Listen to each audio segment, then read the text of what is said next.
National Broadcasting Company presents The Big Show. The first half hour presented by the makers of Reynolds Aluminum, the Reynolds Metals Company, and starring the glamorous, unpredictable Tallulah Bankhead.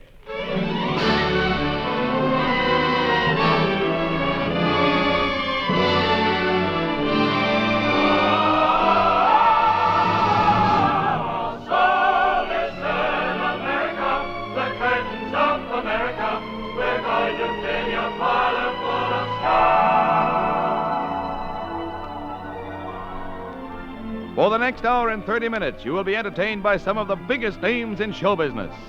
Such bright stars as Dane Clark, Bill Foster, Mary McCarty, George Sanders, Martha Scott, Martha Wright, Meredith Wilson. And my name, darlings, is Tallulah Bankhead.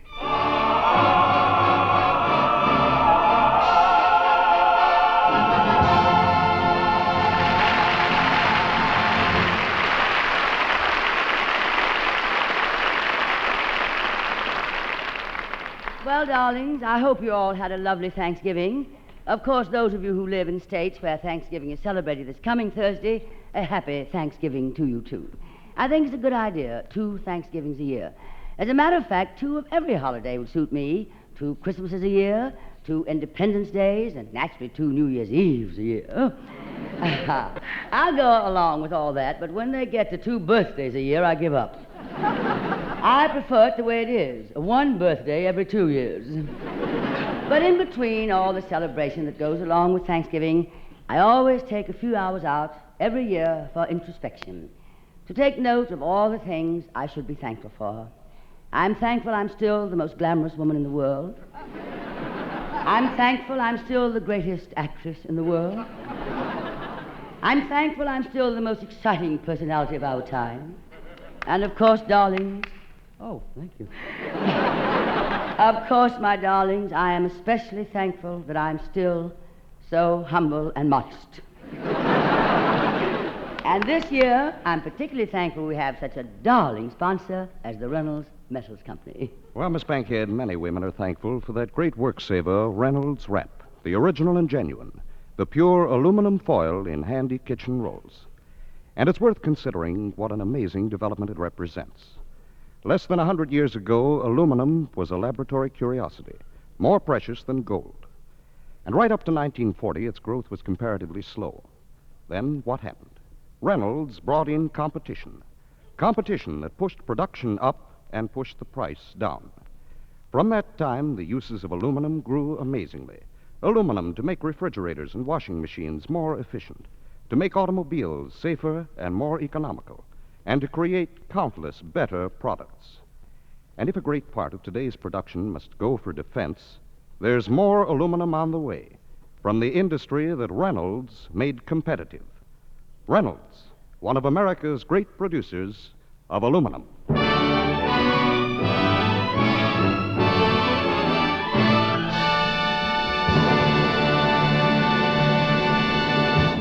Well, darlings, we're indeed proud of our first guest of the evening. Last year, he won Hollywood's coveted Academy Award. This year, he has been riding high on The Big Show.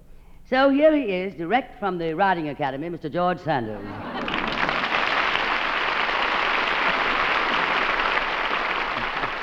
George, darling, I'm so glad to have you back on our program again. I can understand that. I've missed you these past few weeks.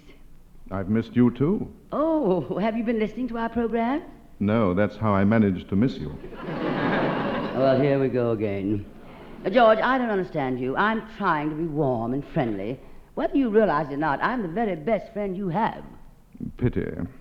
And I only hope that someday I can prove it to you. I am a friend in need.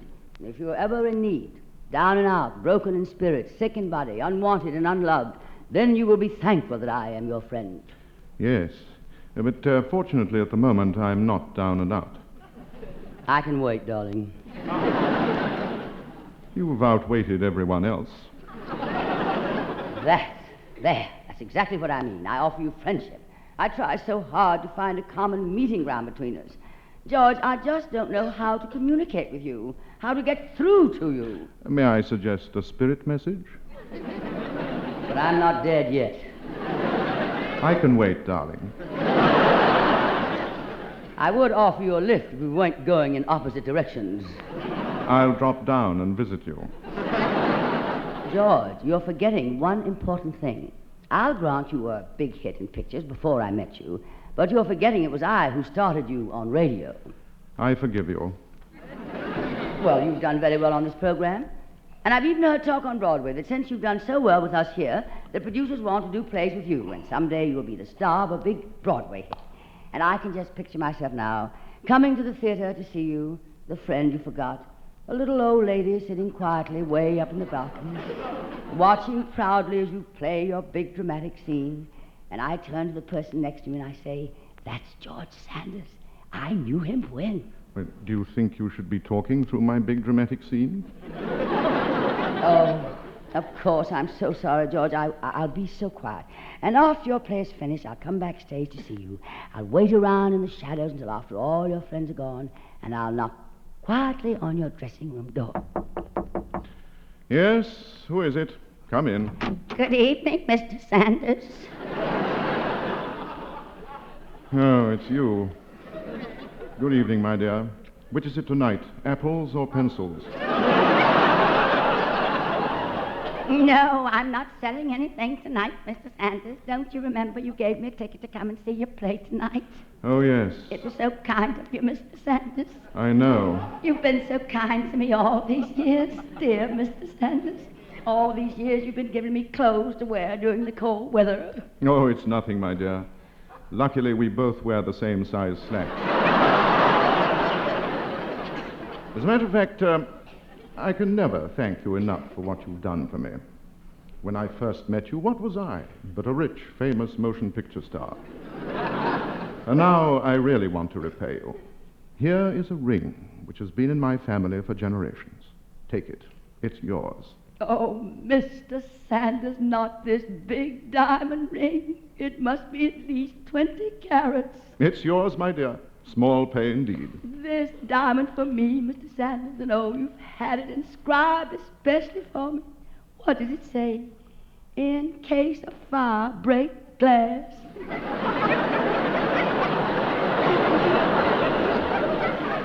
Oh, you cheapskate. Just for spite, I'll never be a little old lady. And just for spite, I'll never let you plug another one of those songs you keep writing for this program. Well, as a matter of fact, I'm not singing one of my own songs tonight. Well, George Sanders without a song. Which happens to be the title of the song I'm singing, Without a Song. Trapped by a music cue. Ladies and gentlemen, assisted by Meredith Wilson and the Big Show Orchestra and Chorus, Mr. George Sanders will sing Without a Song. Orange Aid will be sold in the lobby during this intermission. Meredith, if you please.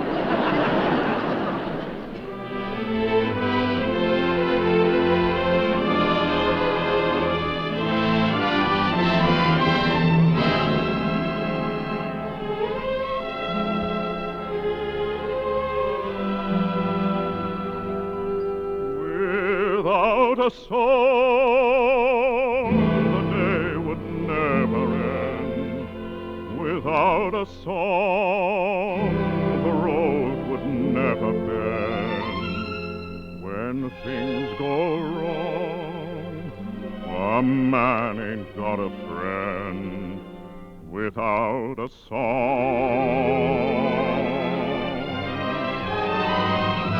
that field of corn would never see a plow. That field of corn would be deserted now.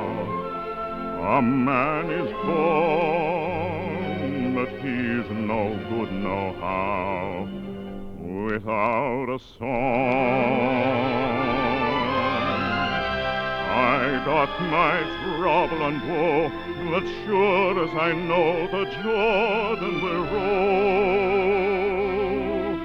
I'll get along as the song is strong in my soul.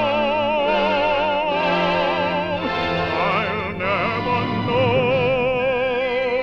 what makes the rain to fall. I'll never know what makes the grass so tall. I only know ain't no love at all without a song.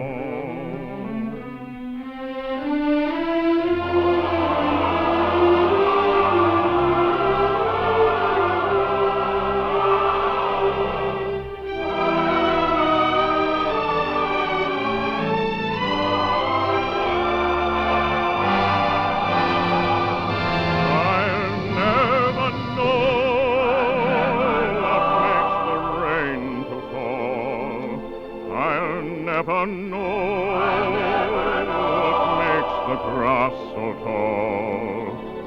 I only know there ain't no love at all without a song.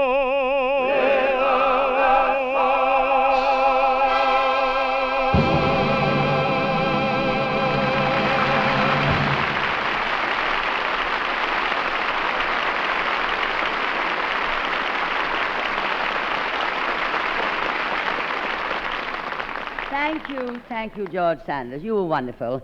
You'll be happy to know we sold $81 worth of orangeade in the lobby during your number. Oh, Miss Bankhead. Yes, Meredith Wilson.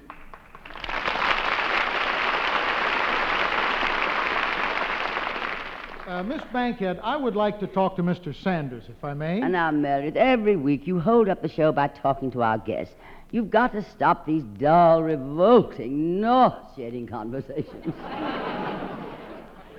Well, that's just it. I'd like my conversation to be interesting, revolting, and nauseating. See, I've been practicing some of the things Mr. Sanders said, and, well, I think I'm well on the way to becoming another George Sanders. Do you think the world is ready for two George Sanders? Meredith, my pet, you might as well give up. No matter what you say or do, you will never become the polished, sophisticated George Sanders. Pity.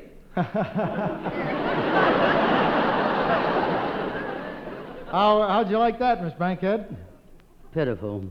Well, I even went out and bought a long cigarette holder like he uses in his pictures. Well? Oh, it caused a lot of comment, but I gave it up. It's such a lot of trouble smoking a pipe through a cigarette holder. Meredith, you've been hitting the pipe too much. I'm afraid I can't help you. You'd better get your information right from the horse's mouth. Yeah, that's why I came to you, Miss Bankhead. What? No, I mean I want you to let me talk to Mr. Sanders. No, all right. George, come here a moment. You know Meredith, darling, don't you? Only to say goodbye to. Meredith, you're looking well. Pity. Tallulah, I thought it was definitely understood that if I consented to appear on this program, I could choose the bores I had to talk to. Well, why don't you choose me, Mr. Sanders? Yes, George. I sort of promised Meredith you'd advise him on something.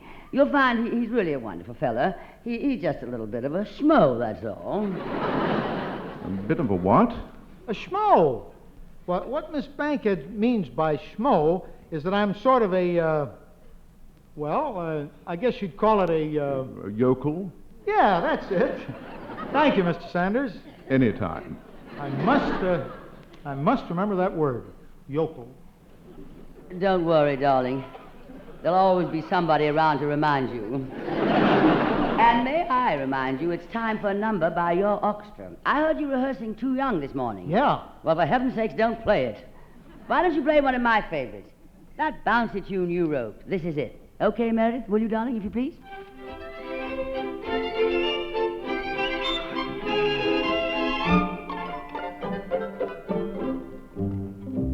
When I was very young, I once got struck by lightning. And once I fell downstairs with a barrel of beer. I once shot a firecracker off in a grand piano. But all that rattle and all that bang was just so much lemon meringue compared to what you've done to me, my dear. This is it. This is it.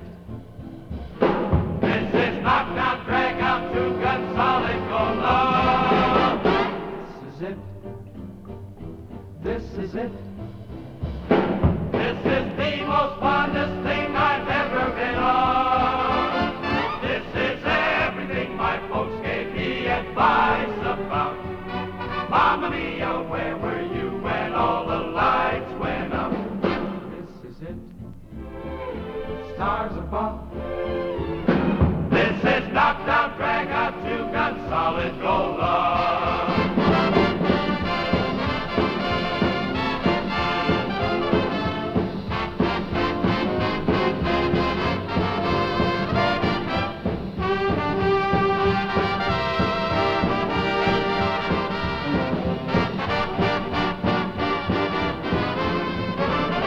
Yes, everything my folks gave me advice about.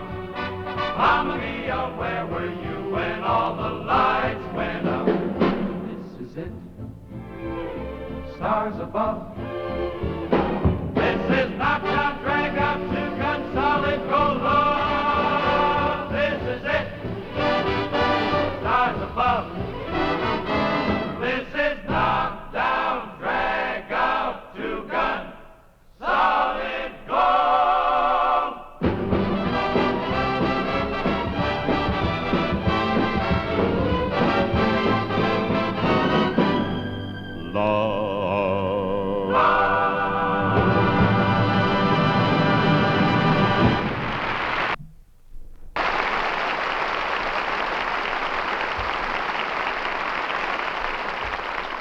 Meredith, that was divine. And now let's set the aluminum stage for our darling sponsor, the Reynolds Metals Company. Well, Miss Bankhead, maybe this is not an aluminum stage. But this RCA building where we broadcast is built with aluminum spandrels up and down at 65 stories. Throughout the building industry, the trend is to the light, strong metal that never rusts, aluminum.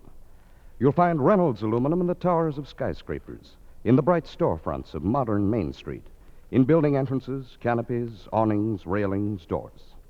Aluminum windows have become the mark of modern architecture because they look beautiful and stay that way without any painting, because they always work perfectly, and because their slender, graceful frames give more light area.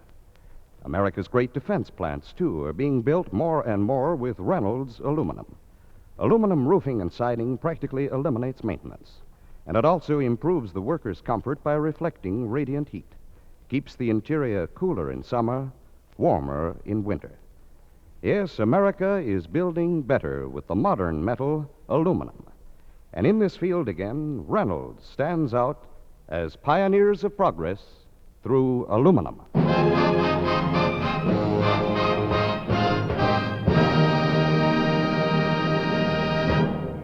High on the list of dramatic hits playing Broadway this season is The Number, a play by Arthur Carter starring Dane Clark and Martha Scott.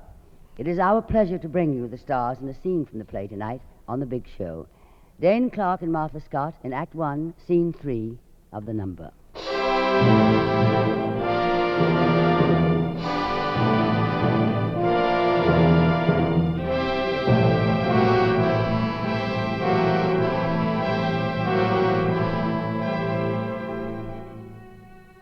As the curtain rises, Dominic and Sylvia are seated at a secluded corner table in a restaurant miles away from the town. There is a reason for the isolated meeting place. Dominic is a small-time bookmaker. Sylvia is a telephone bet taker for one of the larger bookmakers. To each other, they are supposed to be nothing more than telephone voices, and a meeting between them is a violation of a strange, gangland code of ethics. They are only safe together in places such as this, places off the beaten track, places where they hope to be alone and unknown. How about it, baby? You ready to tackle a dish of lasagna? You talked me into it. If that waitress ever comes back. Well, at least we got the wine. Here. La salute. Salute. Hey, you pick things up quick. You know, from the first time I heard your voice on the phone, I knew I was going to like everything about you. The only worry I had was that, well, I wouldn't get over the first hurdle, that you'd know from the way I sounded that I was a mug. Oh, you're not really. Come here, baby. Hey, is that the new perfume I got you? Uh-huh. Smells just like its name. Rapturous Moment. Whoever thinks up them titles has been around. When I'm with you, Dominic, I'm always making discoveries about myself. Like what? But there was a time when I'd have died of embarrassment at being kissed in public. You mean like just now? Uh-huh. You know, in all the years Si and I were married, he never kissed me in public. Well, why not? Is it bad manners or something? I don't care what it is anymore. I love being in love with you. In private and in public. You see, I told you knowing me would be an education for you. Oh, before I forget, baby, there's something I want you to do for me. What? Well, there's a number I want to play Saturday. I want you to put it in and play it for me. If I wait to call it in, I may forget. Here, give me that napkin. will you? Here. You know, sometimes my customers give me heavy action on Saturday. I might forget my own bet. I'll write it down for you. But you ought to phone it in No, Friday, it's all right, Dominic. baby. It's all right. It's all right. Number is 122 $10. Dominic Spitzolini. Saturday. Yeah. I thought you knew better than to play the numbers yourself. Oh, I never play them except when a very special number registers with me, and this is a very special number. What's so very special about it? What month is this? January. Right, that makes it my first number. 1 for the first month. Uh-huh. And Saturday is my mother's birthday. And what is Saturday? Your number's what? 1, 2, 2. Saturday must be the 22nd, right? Very bright. Well, I don't like to take a number bet outside the office, Dominic. I've never taken one, except when you and the other boys call in on the phone. Maury wouldn't like it. Well, what difference is it? I may forget it if I don't put it in now. Well, it's just that when I take a number over the phone, I feel detached from it. It's impersonal. Huh? You know what I mean? Yeah, sure. The distinction's a very fine one. I'll see. Too fine, I guess. All right, give it to me, darling. I'll put it in for you. Good girl. And if I win with that number, honey, you win too. No, Dominic. No, nothing. If that number wins, half the 5,000 goes to my mother because it's her number. And the other half goes to you, baby, because... No, Dominic, I won't let you play any money for me. Why not? Well, you know why not. But I'm going to play the 10 anyway. What difference does it make where the money comes from originally? Well, what difference does it make to Maury whether I give him a bet for one of my customers or for myself? If I let you play for me, it'd be the same as if I were playing with the office myself, and Maury wouldn't like it. But you're not letting me, honey. I'm doing it on my own hook. And Maury doesn't have to know. Doesn't have to know any more than he knows that we're here together now. Look, as far as he knows, we're just voices on a phone to each other. We've never met. No, he doesn't know, but we know. The first thing he told me when I went to work for him was, don't say anything to the players when they call. Just take the bets and don't make any dates. Yeah, I know that. But I only had to hear your voice once. And I knew I had to see you. Just like you knew you had to see me. I don't like it, Dominic. I don't like meeting in out-of-the-way places and hiding. You think I like it, baby? Oh, look, soon we won't have to be hiding out in crumb joints. With luck, in a few months, I'll have a big enough bundle to buy into a business. A legitimate business out of town. I got it all picked out. Everything is set. All I need is a little more dough, and then you'll be marrying a respectable businessman. What's the matter? Nothing, Dominic. Whenever I bring up getting married, your face gets a funny look. It's not a funny look. It's a scared look. Look, you don't have to feed it to me with sugar, baby. I'm good enough for you, but not good enough for you to become my wife. That isn't true. Oh, Dominic, I don't like to fail at things. My marriage with Cy failed. It took me years to get up enough courage to leave him, and then... I hope it's not going to take you years to get up enough courage to make up your mind about me. I didn't know you had to be so brave to become my wife. It makes a guy feel real good. Dominic, you're angry. I was just trying to make you understand What's to understand? I'm good enough to meet in a joint like this, but I'm not good enough to be married to. Why won't you listen to me? Why don't you talk it out? Talk? What does all my talking get me? Haven't I talked long enough? Oh.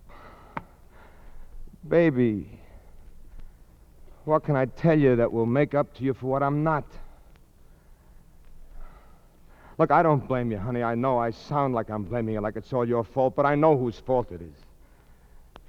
Maybe you would be crazy if you married me. It isn't that I don't want to, Dominic. I know the guy I used to be married to was a better guy than me with his education and everything. He was good for everything, but to make you happy. Me, I'm good for nothing but to make you happy. In your book, that isn't much to offer, I guess, but it's everything. Everything, Dominic. But... Yeah, everything but with a but, huh? All right, so I'm a bookie, so what? I know you're too good for me, but maybe with your help I could climb a few steps up to where you wouldn't be too ashamed of me. To where you wouldn't be too ashamed to become my wife. I'm not ashamed of you, Dominic. You're good. Yeah, I know what the trouble is. It's the business we're in. That's why you're afraid. Well, I'll get out of it. I swear it. All I need is a little more dough. If I can only make one hit with a good horse bet. If only my number clicks, Daddy. If I... Oh, no. Dominic. What is it? What's the matter?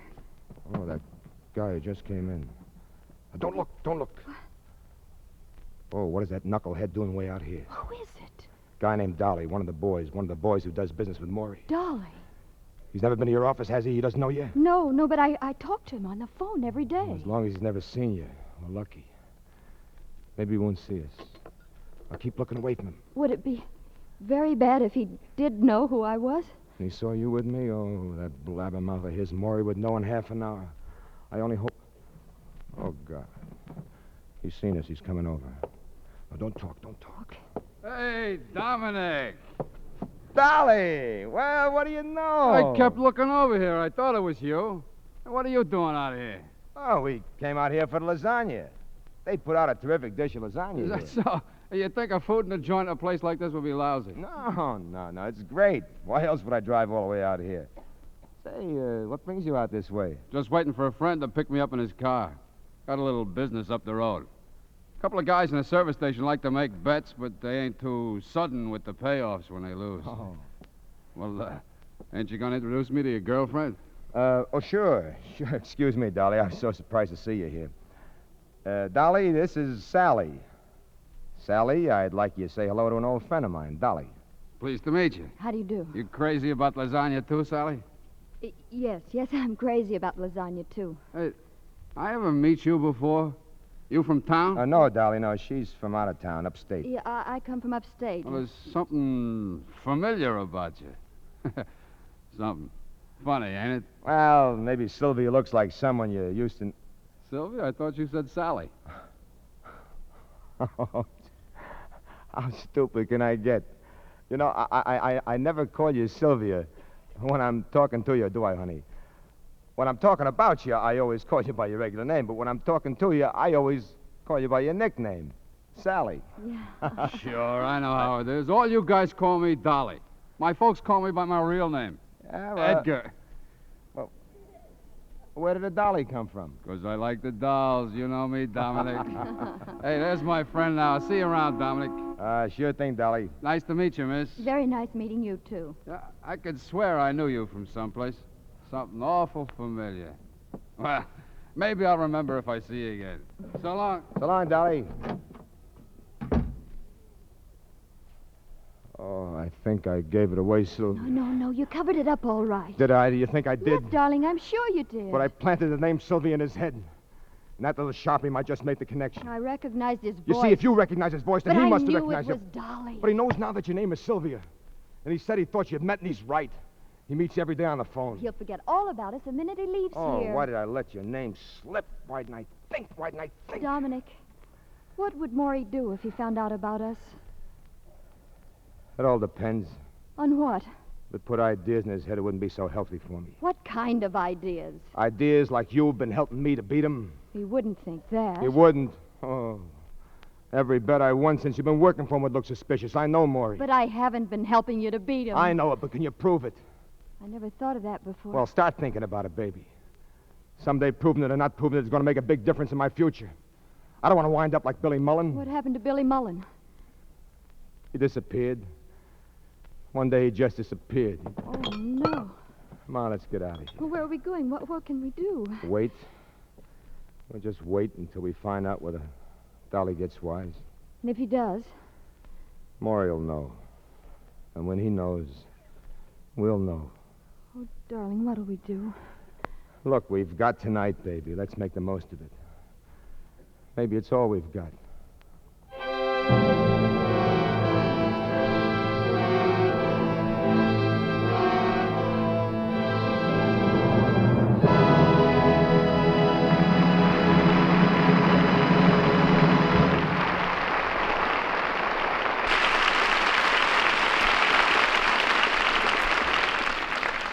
Thank you very much, Dane Clark and Martha Scott, for a most impressive performance.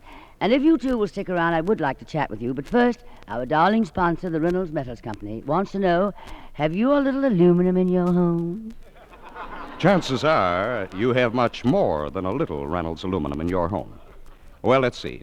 Aluminum pots and pans in your kitchen, of course. Bright foil packages on your pantry shelves. Your own handy kitchen rolls of Reynolds Wrap, the pure aluminum foil. An aluminum freezer compartment in your refrigerator. Besides ice trays, crispers, shelves.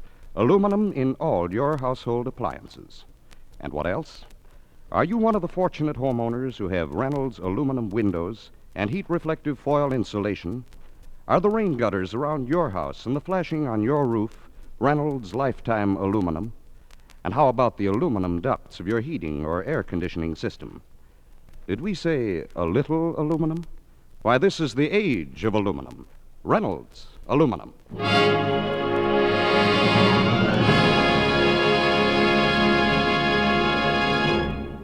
And now I'd just like to have a moment out to ring my chimes. This is NBC, the National Broadcasting Company.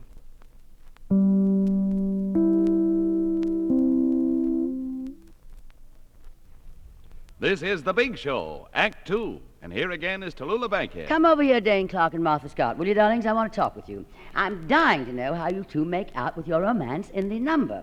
That excerpt you just gave us left me guessing. How does it come out, Dane? Do you get the girl? Well, I don't like to give away the end of the play. Oh, come on. Nobody's listening. Well, I'll tell you what I'll do. You ever play the numbers? Well, here's a number, and this will give you the solution. 69353. What's this? Circle 69353. It's the phone number at the box office at the Biltmore Theater. Buy a couple of tickets, find out. Well, that's the cowardly way to find out, of course. But, Martha, you'll tell me, won't you? Sure, I'll tell you. I knew you would, darling. But first, would you tell me something? What? I understand you're writing a book, the story of your life. Yes, uh-huh. Well, I'll tell you how the play ends if you'll tell me how the story of your life's going to end. Ever play the numbers, darling? Here's a number that'll give you the solution. 375. 375. What's this? The price of the book, darling. I see you've played this number games before. You know, Tallulah, I can guess a person's age by the numbers. What other way is there, darling? Well, no, I mean it's a sort of a game of numbers. Now, for instance, take your age and multiply it by 2. Out loud? No. Keep it to yourself. Well, I've had plenty of practice for that. Now, what did you want me to do? Multiply your age by 2. Yes, I've got that. Now divide it by 2. Uh-huh, I've got that. Now, what number did you come out with? 28. I've played the game before. Tallulah. Yes, George? You know, every week that I've appeared on this program and have undertaken to do a serious dramatic playlet, some member of your cast has always burlesqued it. Oh, do you want to do a burlesque, darling? Well, I'd rather see one, but as long as I'm stuck here, I'd like to do one. Well, wonderful. You can do a burlesque with a number. Oh, by the way, I want you to meet Martha Scott and Dane Clark. Did you like their performances? Oh, I thought they were great. Well, tell them you thought they were great, will you, darling? George, this is Martha Scott. How do you do? And great, Scott. And this is Dane Clark. Hello. And great, Dane. Now, you see, darling, isn't it pleasant to be sweet? Now, whom did that hurt? Only me. All right. Martha and Dane, you've had your chance at the number. Now, let us show you how a couple of real hambos would do it. Meredith, put us in the mood.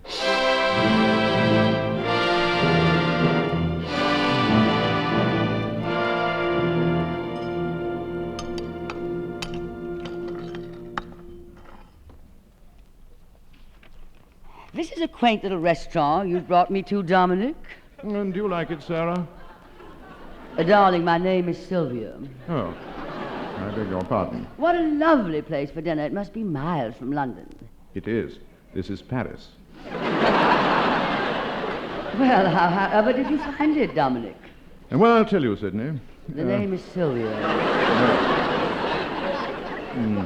I'll tell you, Sylvia. It was recommended to me by a friend of mine from London, a Dane who works there as a clerk. Oh, I know whom you mean, Martha Scott. Now, let's start with some wine.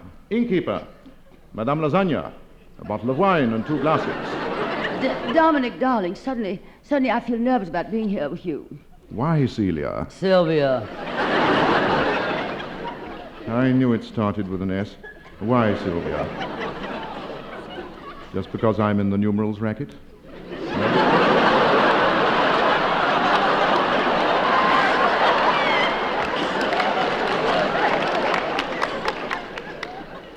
I tell you, I have a plan.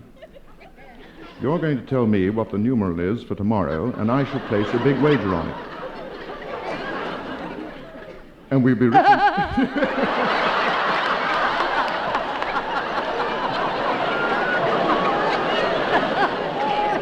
We'll be rich enough to leave this racket and go to Italy. We'll start our own racket in Italy. Oh, of course, darling. It'll be so much more dignified. Roman numerals. Well, shall we drink to it? Innkeeper, where is she? A bottle and 2 glasses. Now, tell me, what is tomorrow's numeral? Tomorrow's numeral is 47781943652. Oh, no, just a minute. 905-3327-64. Just a minute. 44388-502. You got it? No, don't write it down. Remember it. I'm going to place £1,000 on it, Stella. Sylvia. Yes, Sylvia, £1,000. Now, where's that wine? Innkeeper, a bottle and 2 glasses. What's the matter with the service in this place? What is it, Dominic? What's the matter? That man who just came in, Selma. Sylvia. That man. Who is it? Dolly. What's he doing here? I mustn't let him know who you are. He sees us. He's coming over. Leave it to me. Well, hello, Dominic. Oh, hello, Dolly. Why so formal? Just call me Salvador. I say, who is the girl? She is a smasher. Now, may I present my friend, Mr. Dolly? This is Sylvia. Now he remembers my name. Sylvia? So you're from Maury's. Well, Mr. Amsterdam isn't going to like that. You know, you're not supposed to be out with one of the bookmakers.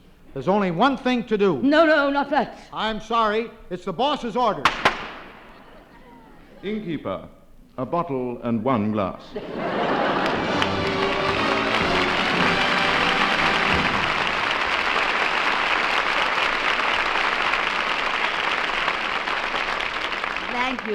Thank you, George. That was fun.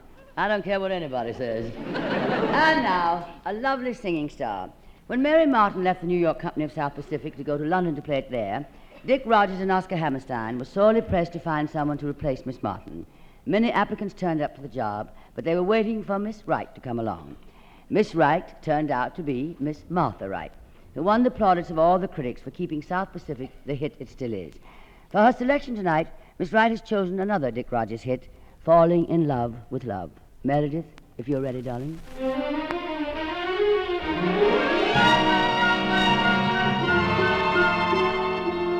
I weave with brightly colored strings to keep my mind off other things.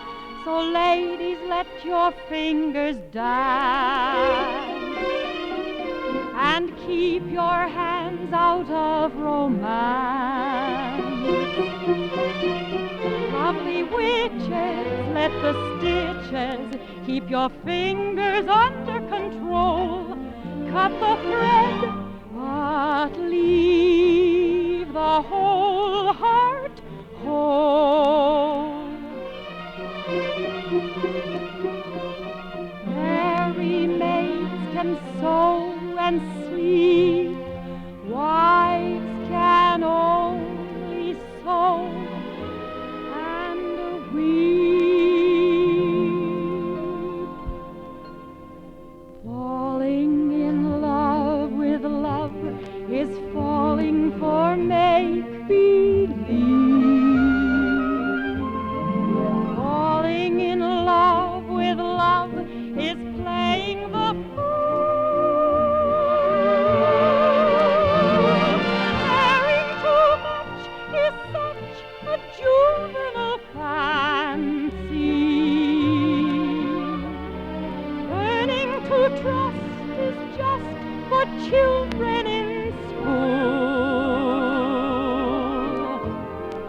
I fell in love with love one night when the moon was full. I was unwise with eyes unable to see.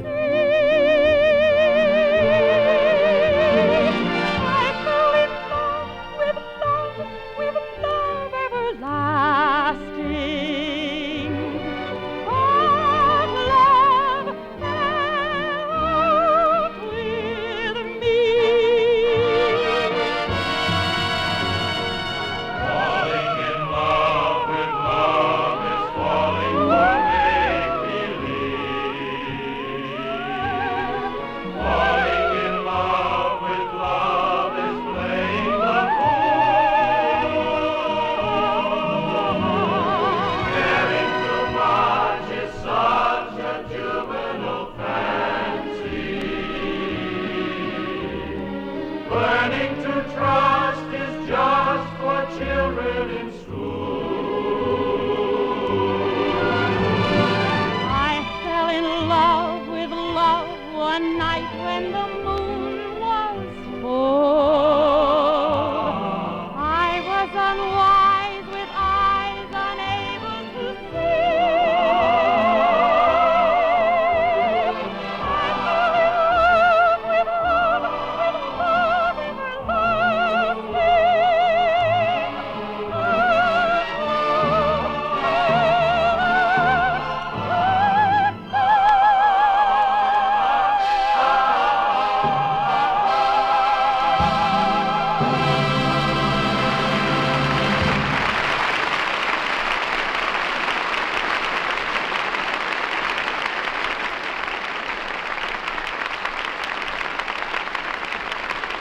Thank you, Martha.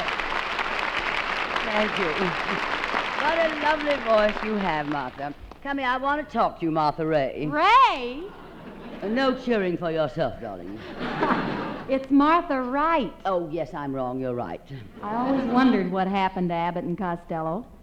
Well, George Abbott is still producing shows, and Frank Costello, well, you've heard of his television success. Now, tell me, sweetie, how does it feel to be such a hit as a replacement for Mary Martin? The reason I ask, darling, is that some young actresses aren't happy to have to replace a big star. And yet there's no better way to go on to become a great star in your own right. Yes, I know. We all have our Ethel Barrymores. Martha, about that Mary Martin crew cut you have to wear in South Pacific, do you have that cut at the beauty shop, or would you like to have it pulled out right here? Mind if I watch? Oh, George, I'm glad you came over. Martha, do you know George Sanders? I'm happy to meet you, Mr. Sanders. Naturally. George, Martha Wright is the star of South Pacific. Indeed. South Pacific's my favorite musical. You know the story, don't you, George? It's the story of an English governess who comes in... No, Tallulah, it's the story of an American nurse. Oh, well, governess, nurse, they're about the same. And this governess enters the service of the King of Siam. The nurse is in the service of Uncle Sam. Oh, Sam, Siam, what's the difference? Now, this king has 123 children, you see. It's a plantation owner, and he has 2 children. Well, those may be the 2 he talks about. Tallulah, you're telling the story of the King and I instead of South Pacific. Oh, was I, Martha? I wasn't listening. But as long as I've told the story of the King and I, how about you and George doing a duet from the King and I? A clever way of leading to a song cue, don't you think, George? I cannot tell a lie. No. Oh, very well. Ladies and gentlemen, here are George and Martha Washington singing a duet from King George III and I. The song, The Beautiful I Have Dreamed. Meredith, the clavichord, if you please.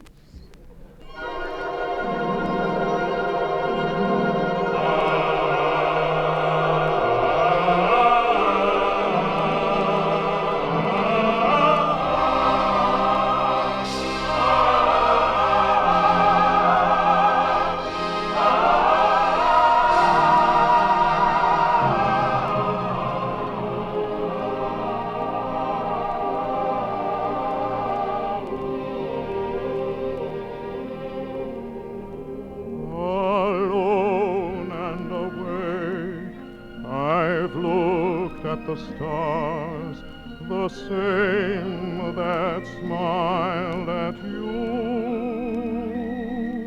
And time and again I've thought all the things that you were thinking too.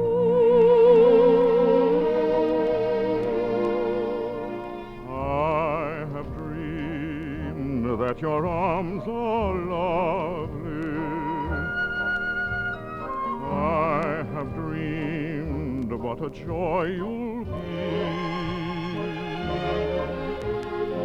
I have dreamed every word you'll whisper when you're close, close to me.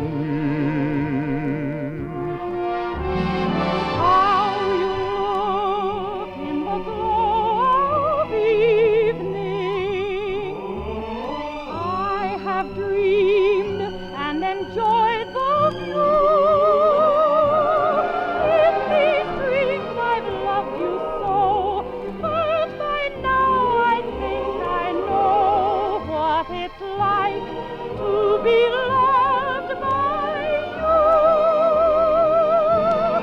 I will love being loved by you. How you look in the glow of evening. I have dreamed and enjoyed the view. In those dreams I've loved you so, that by now I think I know what it's like to be loved by you. I will love being loved by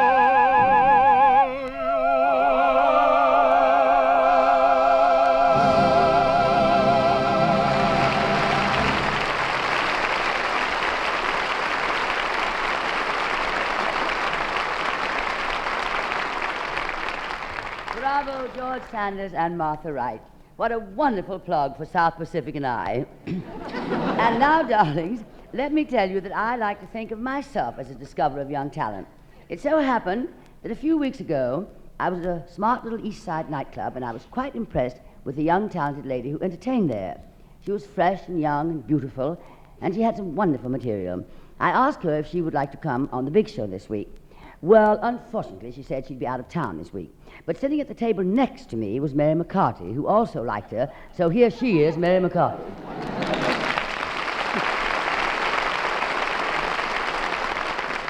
Tallulah, you made a slight mistake in that introduction, darling. That young lady who was entertaining on the floor of that nightclub all night was you.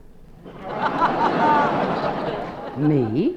Why, I wouldn't do any such thing. Oh, you certainly didn't. Even after the floor show, I danced by the orchestra and you were sitting there playing the saxophone. Well, now, darling, that just proves it wasn't I. I usually play the drums. Oh. I wondered why they didn't give me a bill for my dinner that night. Oh, well. Tell me, Mary, where are you working now? Well, I'm opening Thursday night at the Waldorf Astoria. Really? What room number, darling? It's the new Empire Room. Oh, the Empire Room, of course, darling. You know, Mary, that's one branch of show business I've never been in, appearing on a nightclub floor. Professionally, you mean? Of course. I've tinkered with the idea of making a nightclub appearance. I've tinkered with the idea of singing. Well, Tallulah, darling, if you ever went into nightclubs, you'd undoubtedly be the biggest tinker in the business. Oh, you're so sweet to say that, Mary. Or are you? Well, Mary, what kind of things go best in nightclubs these days? Well, Tallulah, many things go into making up a nightclub. The late hours, the drinks on the tables, phones that ring for reservations, and undoubtedly the most important factor is the nightclub singer. I know all of you have gone to many clubs. You've heard different girls singing in them. For instance, I'm certain you've all heard the girl that has trouble with her piano player. Somehow she thinks that she's always right and that he's always wrong. She works like this. Well, are you ready? Yes. Well, kick it. Somebody loves me, I wonder who he can be. Somebody needs me, I wish I knew. Oh, what's the matter with you, you dog? You having trouble at home or something? You don't have to take it out on my act. Try it again, and this time with the fingers. Go on. Somebody loves me, I wonder who he can be. Somebody needs me, What do you think you're doing? You playing for Tallulah or something? I've got black keys and white keys, and you're singing in the cracks. I'm singing in the cracks. Well, you're working under a handicap. If I'm singing in the crack, you're playing the wrong words. Then, of course, there's always a girl, the nightclub singer, who's played the same saloon for over 5 years. Now, this girl doesn't worry about a job for a minute, because she knows all of you by your first name. And whenever you come into the nightclub, why, she'll sit at your table, have a drink with you, talk with you about the folks at home. And just to keep on the safe side, she goes out with the boss on Saturday night. She works like this. Hello, honey, how are you? You living? You look at you, Pinhead. You look very clever. Yeah, you sure do. Hello, Max, how are you? When'd you get out, dear? Well, it agreed with you, so you had a good rest, I always say. Oh, it's smoky in here tonight. Don't nobody inhale? Hello, Graham. How are you? Fine, and you? I'm a little hungover tonight, honey. I didn't feel like coming to work. I thought about the gang, though. I didn't want to let nobody down, so here I am, laughing and scratching, kicking up a breeze, ready to go. Yes, sir. I got rhythm, I get music, I got my man who can ask for anything more. Do-do-do, I got starlight. Hey, Nellie! Nellie, how are you? You look wonderful, yeah. I like your new hat on you. It's very big, yeah, very smart over the face, yeah, very clear. What? I'm singing like a bird. I ought to. I just killed a quarter black eagle. What happened to you last night, huh? I waited for you. Sure, I had a date with you at the bar. I was there till 4 in the morning. Finally fell off a stool. They asked me to leave. Yeah. No, I'm not going to be back again tonight. No, sir. How long have I been on, honey? About 3 minutes. That's enough for them. Ladies and gentlemen, this concludes the first show of the evening. I'll be back in a little while singing your favorite request. The management is very sorry about not having any napkins. However, every half hour, a large bushy dog will pass amongst you.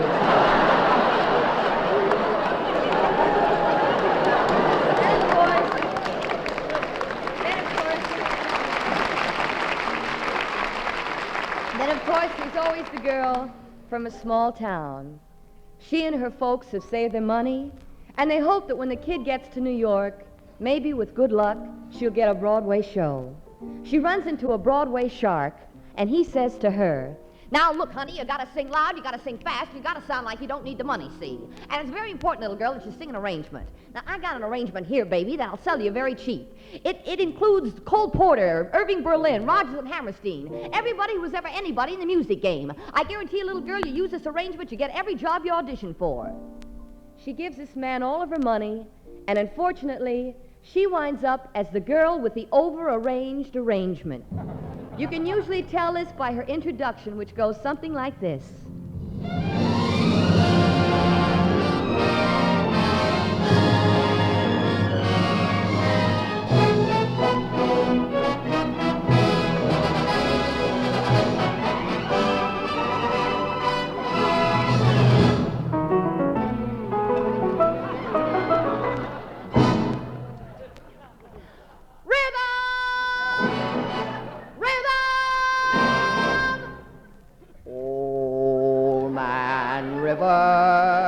That old man River, he don't say nothing.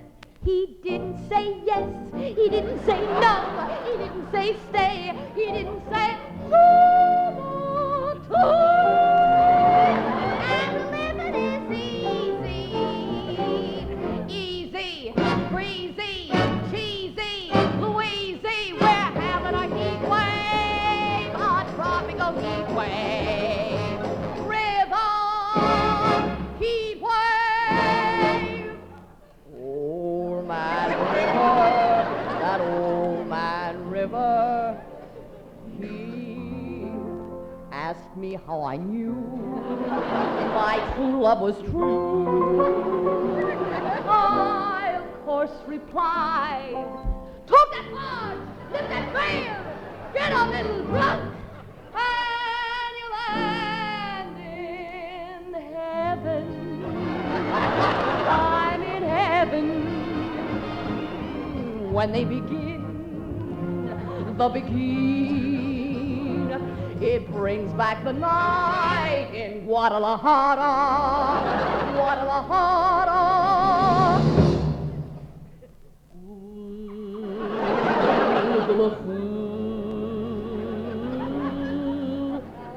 Guadalajara will call you anytime, night and day. You are the one. River, Guadalajara. Fascinating rhythm, you got me on on the go, fascinating rhythm. I'm going old man rhythm, that old man rhythm. When you walk through a storm, keep your chin up high and dance to the music of the ocarina. Oh, don't let him hit me with his big hands. Big hands, he waves rhythm.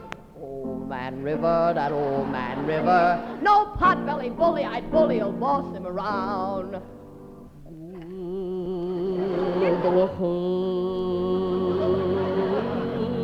Heat wave, big hands rhythm, Oklahoma. Okay, okay, okay, Oklahoma.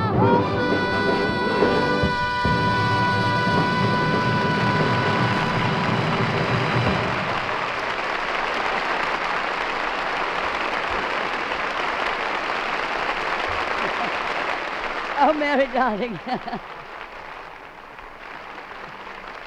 Mary, darling, you're really simply wonderful, and good luck to you at the Waldorf Thursday. And now, before we continue with the rest of our show, including the hilarious Phil Foster, I want to take just one moment here to ring my silver anniversary chimes. 3 chimes of silver. This is NBC, the National Broadcasting Company.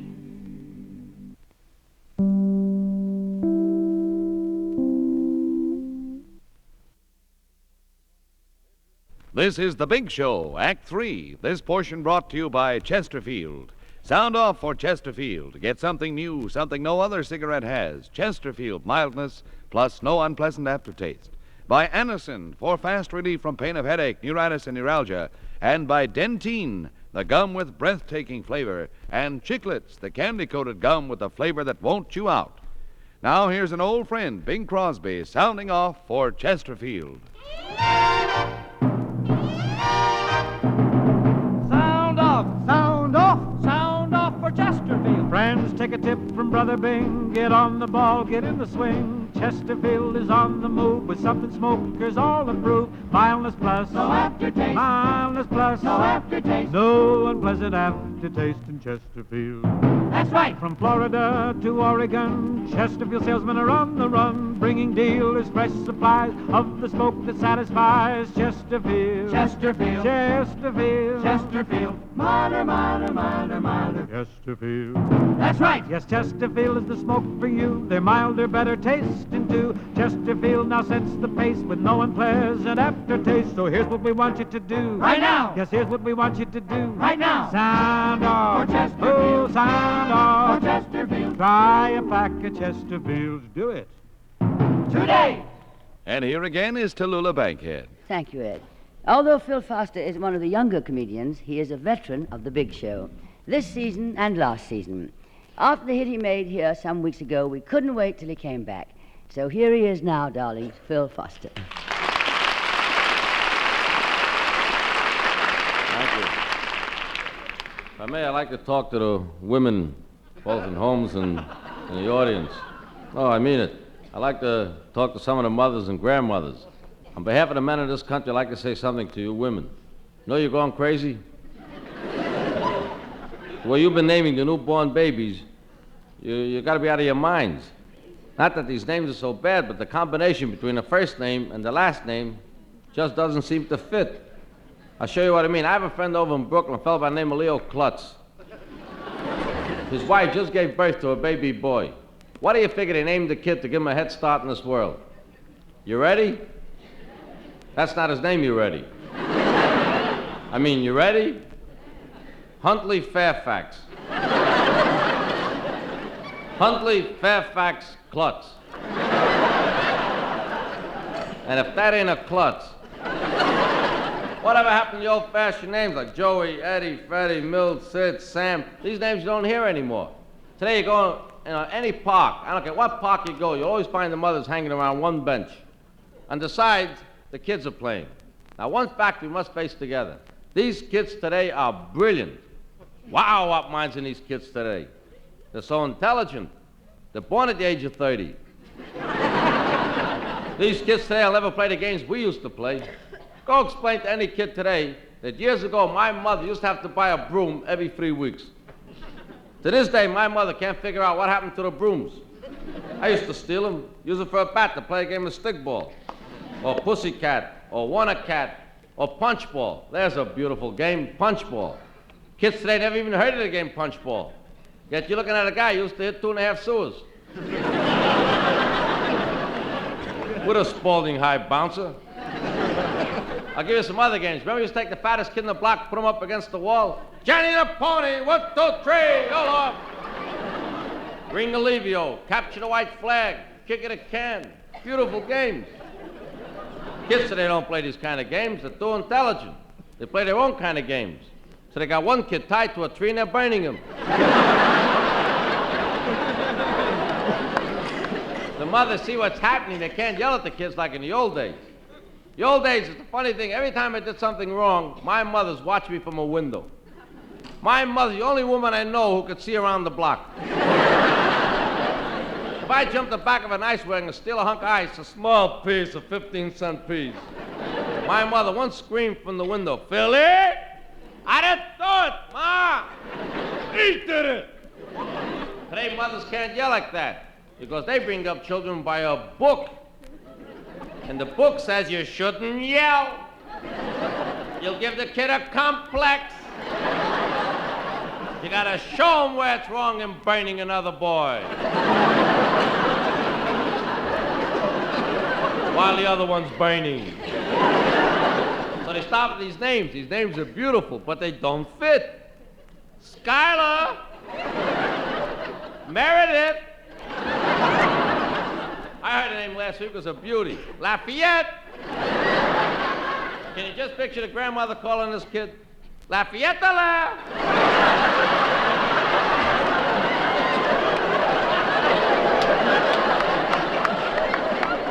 was down in Florida last winter. I was swimming around the pool one day. I heard a guy being paged. I almost drowned. Call for Mr. Lupowitz. Mr. Penrod Lupowitz. You know something? If you're in a park and you hear a mother call out the name Sam, you know what comes over? A horse. I don't know, years ago, it used to be families, 8, 10, 15 kids in a family. That was a family.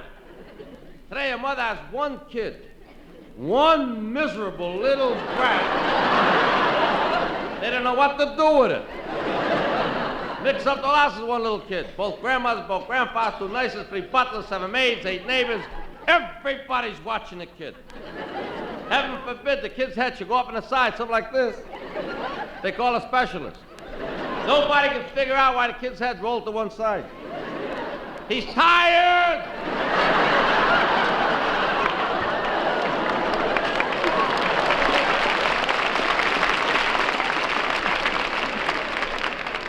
The father, they don't let in the house altogether. He's a germ carrier. Where do you think the germs are? And the money he's got to pay the bills with. I tell you, it's a funny thing. Since I've been fooling around with this routine, I found out by the sound of a name, you can almost tell what profession a person is in. No kidding. Take a name like Ernie. You know that Ernie ain't the King of England. You can't say that Ernie's the Secretary of the Interior. But if you say, Ernie, get me a dozen eggs from the window, it fits a little better. If you got a kid named Seymour, don't even bother sending him to school. When this kid will grow up, he's got a job. You ever walk into a drugstore, you must say, Seymour, make me a malted. Not too sweet. Take a name like Ben. If you lengthen it and make it Bennett, you know that he's a book publisher. If you say Benny, he's a bookmaker. Even girls' names. Like the life of the party, to me, her name is always Joan. Hey, last night, what fun we had with Joan, you know? And if you call up Joan, you say, Joan, I want you to get a blind date with me for a friend of mine. She must say, I have just the girl for you. She's not pretty, but what a personality. Her name is always Rhoda.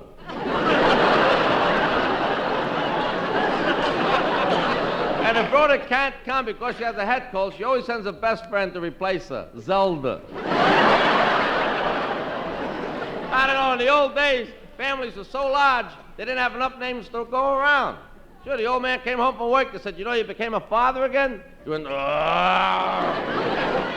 am I going to call it? They didn't know. She used to put a lot of extra names in her hat. Whatever came out of the hat, that was your name. For 10 years, that's called 7 3/8.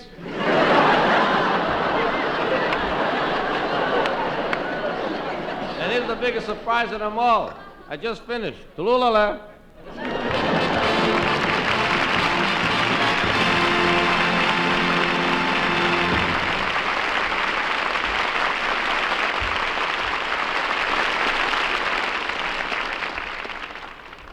No matter what you now take for headache relief, we urge you to try Anacin for the incredibly fast relief these tablets bring the next time you're suffering from a headache. Now, the reason Anacin is so wonderfully fast-acting and effective is this.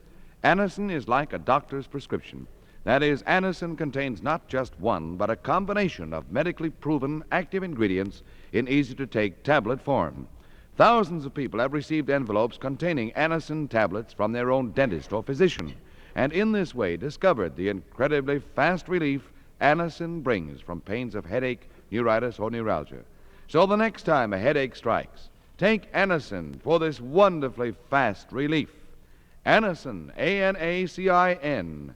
Anacin at any drug counter in handy boxes of 12 and 30, economical family-sized bottles of 50 and 100.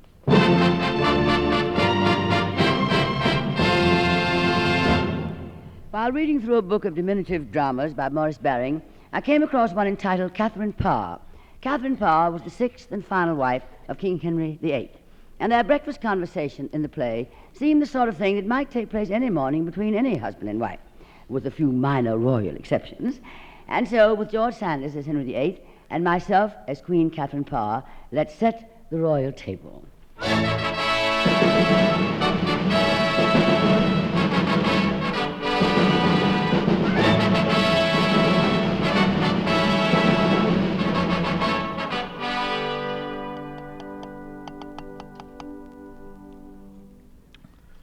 My egg is raw. Yesterday you complained it was hard. And so it was. I don't want a hard egg, and I don't want a raw egg. I want one that's cooked just right. You're very difficult to please. The egg was in boiling water for 3 1/2 minutes. I boiled it myself. I like them like that. I don't. Then give me that one, and I will boil you another. No, it's too late now. But it is a fact that you have no idea how to boil an egg. One would have thought that a woman of your experience might at least know how to boil an egg. I hate a watery egg. Poor dear Katie used to boil an egg so beautifully. Do you mean Catherine Howard or Catherine of Aragon? I was alluding to poor dear misguided Katie Howard. Catherine of Aragon never was my wife. The marriage was not valid. Lucky Catherine of Aragon. Mind your tongue. All I said was that Catherine Howard knew how to boil an egg. She should have known how, considering her mother was a kitchen maid. That is utterly untrue. Her mother was a Roquefort. You're thinking of your second wife, Anne Boleyn. Oh, yes, to be sure. Katie's mother was a Somerset, wasn't she? You're thinking of your third wife, Jane Seymour. Not at all. I know that Catherine Howard's mother was a kitchen maid, and I think it's very unkind of you to mention her to me. I suppose you mean that you wish that she were alive instead of me. Well, I never said anything of the kind. All I said was that she knew how to boil an egg. Well, the best thing you can do is get rid of me and marry someone whose mother was a chicken. Oh, Catherine, don't go. I really didn't mean to offend you. You know how to boil an egg beautifully. Well, don't think I'll ever boil one for you again, because I shan't. Now, let us be calm and forget about eggs. I was thinking we might have a little music this morning. I have composed a new ballad, which I should like to try over with you. It's for viol and lute and voice. We might try it. Well, what is it called? It's called The Triumph of Love. And it begins, "Come list to Alexander's deed, great Jove's immortal son, who, riding on a snow-white steed, to Babylon did come." Son doesn't rhyme with come. It's not meant to. It's assonance. What's that? It's a thing that poets do when they're not good enough to make things rhyme. Besides, isn't that about Alexander the Great? Well, of course it's about Alexander the Great. Who else riding on a snow-white steed to Babylon did come? It mustn't have been somebody else, because Alexander's horse was black. Everybody knows that Alexander's horse was white. Black as jet. It was white! You can ask anyone you like. There are hundreds of pictures of Alexander on his black horse. My father has one. But then the painter made a mistake. In Plutarch, Xenophon, Aristotle, they all mention his white horse. Black. Have you read Xenophon? I don't have to. Well, I'll prove it to you. There's a Plutarch here in the bookcase. I remember it particularly well because my brother had a black horse and we called it Bucephalus, after Alexander's black horse. If it had been black, it never would have been called Bucephalus. It would be absurd to call a black horse Bucephalus. But not so absurd as calling a white horse Bucephalus. Here it is. In Plutarch, it says, Alexander's horse had all the characteristics of the white Thessalian horses of that day. See? It practically says the horse was black. It says what? The paragraph says all the characteristics of a white horse. It's mentioned because in this case it was unusual. If it was a white horse, they'd have said a white horse. And the characteristics could be taken for granted. The very fact that the characteristics are mentioned proves that the horse was black. I tell you the horse was white.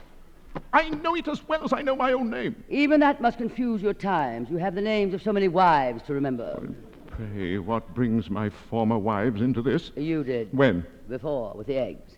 You know you're wrong and you try to escape the point. That's just like a tutor. No tutor could ever listen to reason. I won't stand this any longer. Page! Your Majesty? We'll go and tell the Lord Chamberlain to make the necessary arrangements for transporting the ex-queen to the Tower. Yes, Your Majesty. Does Your Majesty mean the late Queen's remains? I mean this ex-queen, Catherine Parr. Me. Oh.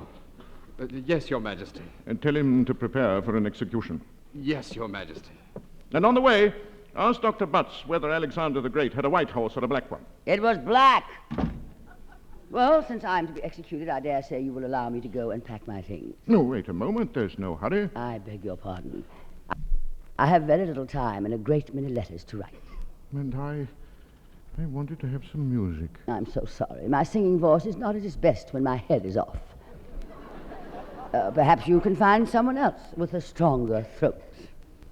Oh, don't you know when I'm joking, my dear? You don't mean to tell me that you take this execution order seriously? No, of course not. You have such a sense of humor. No, come. Let bygones be bygones, and let us have some music. I want to play you my ballad. Your Majesty, I can't find the Lord Chamberlain. Never mind him. What did Dr. Butts say about the color of the horse? White or black? Dr. Butts said the horse is the color Your Majesty said it was. Very good. You may go. You see, my dear? It was black. Are you going to begin again? No, I'm not. I know the futility of arguing with anyone as stubborn as you. Threatening me with execution just because you don't like the way I boil an egg. It had nothing to do with the egg. I'd forgotten about the egg. Then why are you screaming about it if it's forgotten? Well, please. May we go and have some music? Of course. You know I never oppose you in anything. That's very kind of you. Thank you. You're welcome. And we won't speak of the horse again. Agreed. You must have been thinking of King Alfred's horse. His horse was white.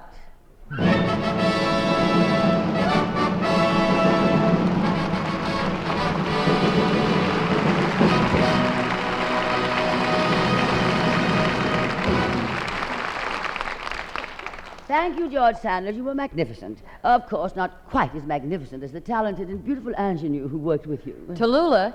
Yes, Mary. You know, there's a lesson to be learned in that sketch you just did. I read somewhere that most married couples start fights over what's served for breakfast in the morning. Well, I guess the solution is not to get up in the morning. Rather, another solution is not to get married. Well, it doesn't matter whether you're married or not. Why, complete strangers can get mad at each other at breakfast time. If the rest of your guests will join me, I'll show you what happens at the breakfast counter on the drugstore on my block. Phil Foster is the man behind the counter, and the rest of the guests are the customers. Good morning. What's good about it? Look, I already had an argument with my old lady this morning. Now, what do you want for breakfast? Hey, Seymour, give me a chocolate malted. Not too sweet, honey. This is breakfast. What's the matter? You can't have an egg? All right, put an egg in it. That's better. How do you want the egg in your malted? Fried or scrambled? Hey, excuse me. I've been waiting for my order for half an hour. What did you order? Bicarbonate of soda. That's all you're having for breakfast? Bicarbonate of soda? All right, put an egg in it. That's better. Fried or scrambled? All right, scrambled. Scrambled eggs and bicarbonate? What are you trying to do? Commit suicide? With bicarbonate, the only thing is fried egg. All right, a fried egg. Give it to me. Hey, how about a strip of bacon in it? Okay. Excuse me, sir, but if you're going to eat that for breakfast, would you mind moving down to the other end of the counter? What's the matter? You got a sensitive stomach? I just heard you order a chocolate malted with a scrambled egg in it. Well, it's better than a bicarb with bacon. Please, would you both mind moving to the other end of the counter? I really got a sensitive stomach. Seymour, Yeah, Miss I've Scott? been waiting here for my order for 5 minutes. Well, what did you order? 2 3-minute eggs. So that's 6 minutes. You got another minute to go yet. What do you want with your eggs? Nothing. I'm on a diet. This is all you have for breakfast. 2 lousy eggs. All right, put a malted in it. Look, sister, you're not going to eat that thing next to me, are you? All right, I'll move over here. Not next to me, you don't. Oh, Seymour, I'll have my usual this morning, a chocolate bar and a dish of vanilla ice cream. Would you mind moving down to the end of the counter, miss? Yeah, move down. Leave her alone. She's been eating that way every morning now for 2 years. Well, thank you, Seymour. Don't thank me, Miss Wright. I've been telling you for 2 years it's no good, a chocolate bar with a dish of ice cream for breakfast. A fellow used to come in every day. For 6 months, he didn't eat anything but a chocolate bar and a dish of ice cream. For 6 months, nothing else. It finally got him. They operated on him last week. For what? For Eskimo pie. I beg your pardon, but do you have a 3-cent stamp? You're having a 3-cent stamp for breakfast? You said someplace else, please. How you like this guy? 3-cent stamps for breakfast. Well, what do you want with that stamp? You got to order something else with it. Oh, it's a package deal. Well, anyway, what else have you? Do you serve food here? Food? If you want food, go to a restaurant. This is a drugstore. We serve breakfast. What do you have? Oh, very well. I'll have some scrambled eggs with kippers. With kippers? I haven't got kippers. I'll give you scrambled eggs with a banana split. I'll fry the bananas so they look like kippers. And I'll also press in a couple of small bones I got left over here. Wait a minute, where you going? To the other end of the counter. Yes, miss. Can I take your order? I want a bowl of chow mein and some hominy grits on the side. 9 o'clock in the morning, chow mein for breakfast. What breakfast? I always drop in for a snack before I go to bed.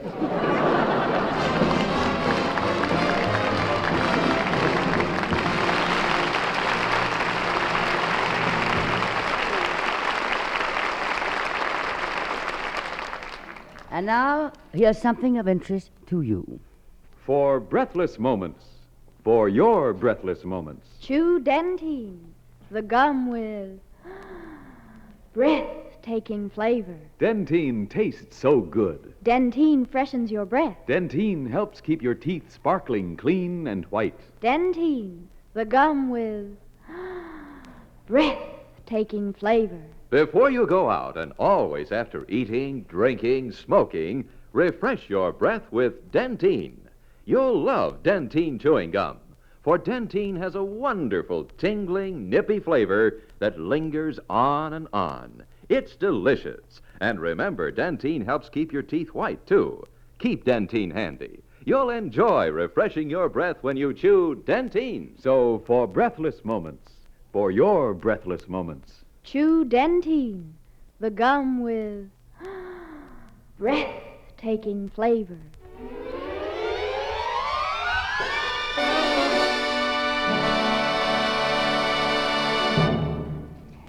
Well, this is the spot, darlings, on the show where I have to be pleasant to my guests and bid them good night.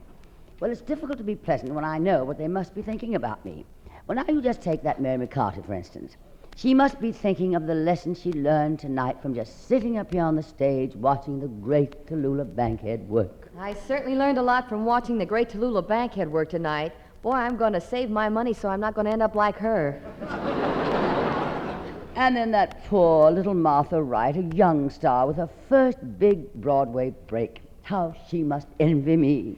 I sure don't envy her. She's hoping that someday she'll be as big a name in the theater as I am. I hope they never call me the names they call her in the theater. And then there are Dane Clark and Martha Scott, two young dramatic actors. How they love to hang around me. Well, I guess I'll have to invite them to the house tonight after the show. Look, Dane, if she invites us to her house again tonight, I'll shoot myself. With her luck, you'll miss.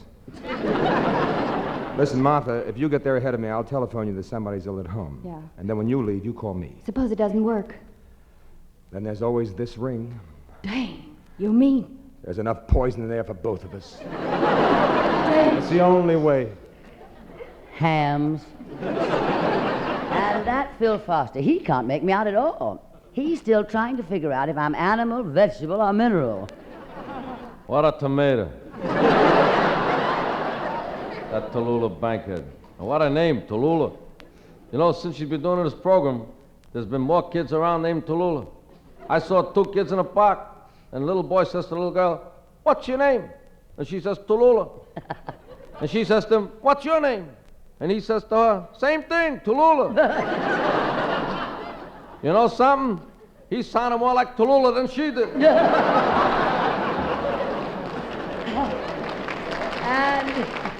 And finally, there's George Sanders. Well, for all his bored attitude about being on this show, he must like it, because I see he's going to be on again next week. One more appearance on this show, and I will have paid off the bet I made on Dewey.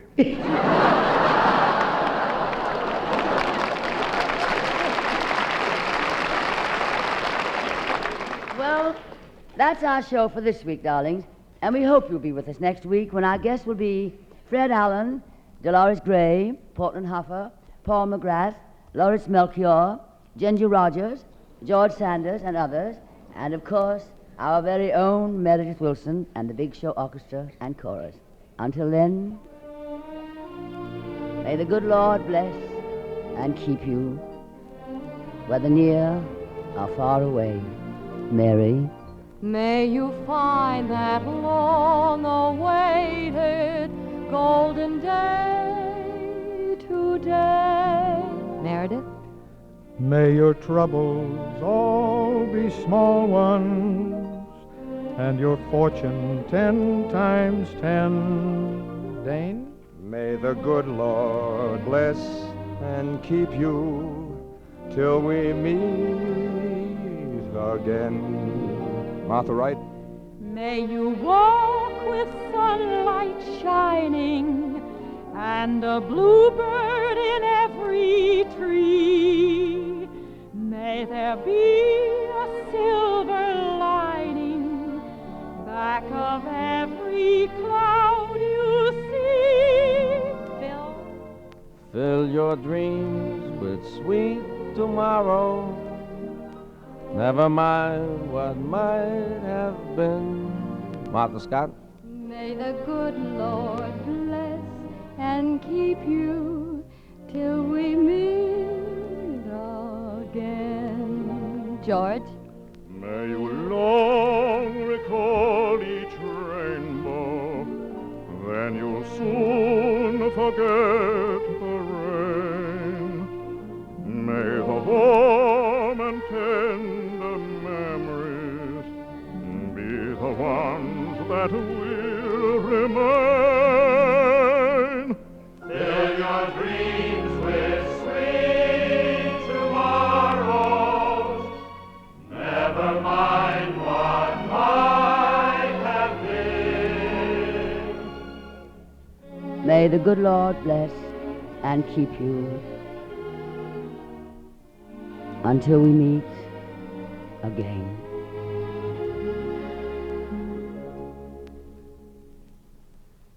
May the good Lord bless and keep you till we meet.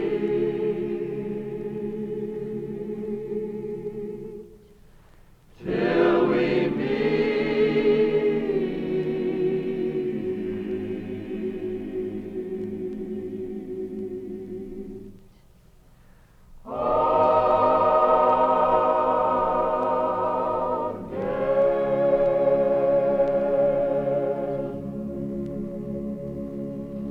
And Godspeed to our armed forces everywhere.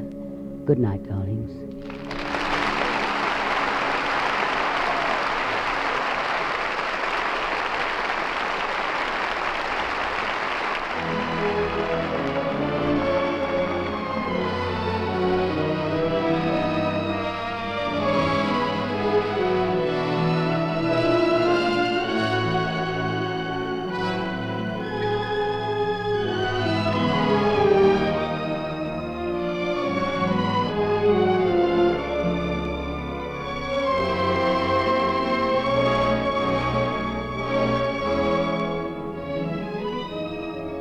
This portion of The Big Show has been brought to you by Chesterfield. Sound off for Chesterfield.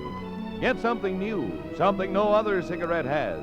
Chesterfield mildness plus no unpleasant aftertaste. By Anacin, for fast relief from pain of headache, neuritis, and neuralgia. And by Dentine, the gum with breathtaking flavor, and Chiclets, the candy-coated gum with the flavor that won't chew out. The first half hour of The Big Show is presented by the makers of Reynolds Aluminum, the Reynolds Metals Company. The Big Show is produced and directed by D. Engelbach and written by Goodman Ace, Selma Diamond, George Foster, Mort Green, and Joel Murcott. The chorus is directed by Ray Charles. Special musical arrangements by Sidney Fine and Phil Moore. Graham Forbes was at the piano for Mary McCarty. This is Ed Hurley saying good night.